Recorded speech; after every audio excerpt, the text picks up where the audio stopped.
Hey there guys, welcome to the Howler, and in today's video I'm going to talk to you about my top 5 tips for new photographers.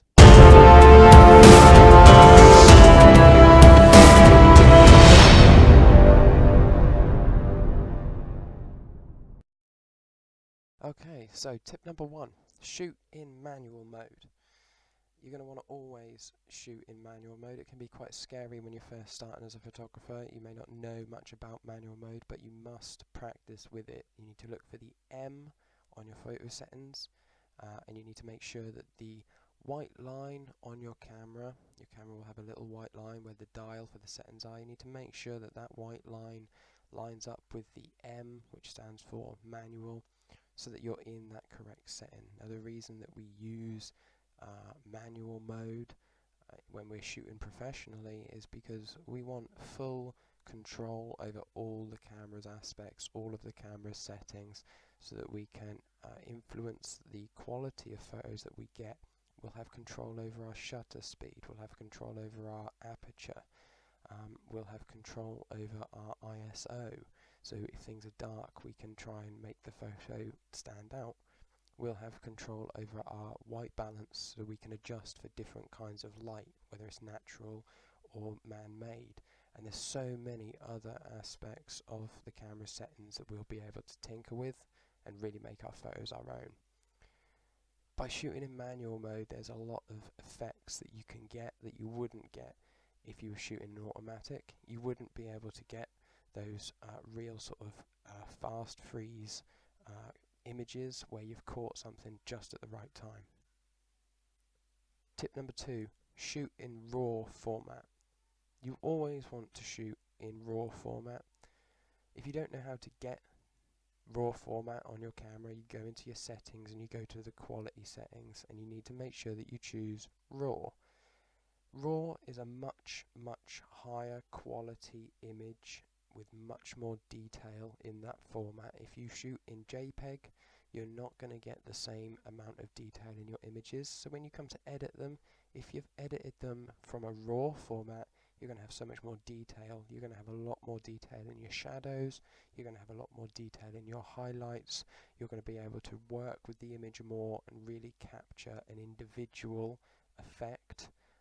And get your own style. If you're editing a JPEG, there's only so much you're going to be able to do because there's not that amount of detail there. Tip 3, check and adjust. You need to make sure that you are checking regularly and often the images that you're taking.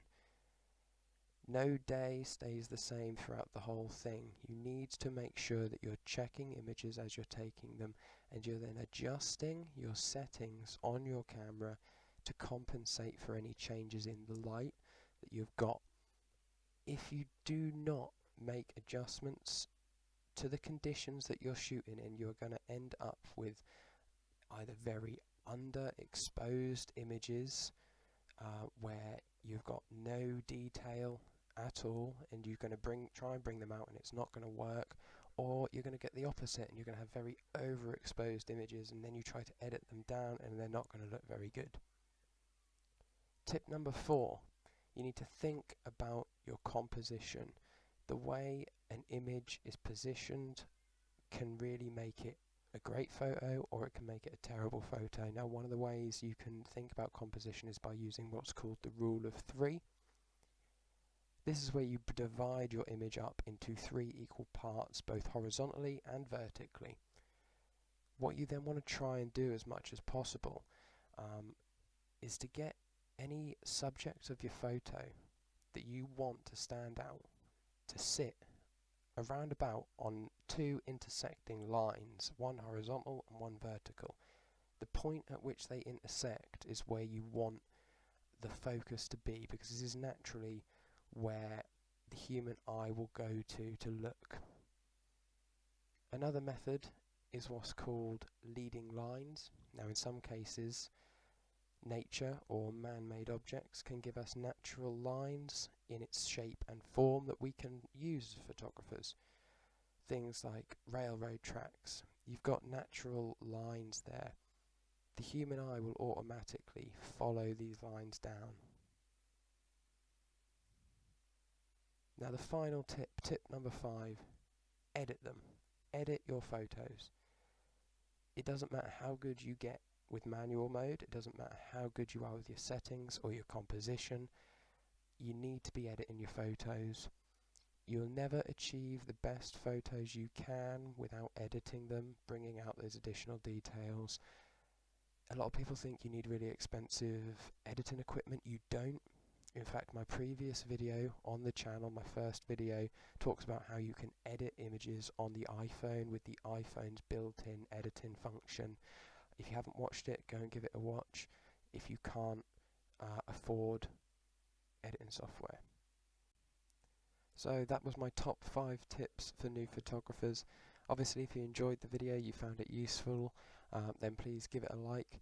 Subscribe to the channel and make sure that you turn on notifications, because I've got a lot of good ideas coming up for new videos. They'll be out on the channel shortly.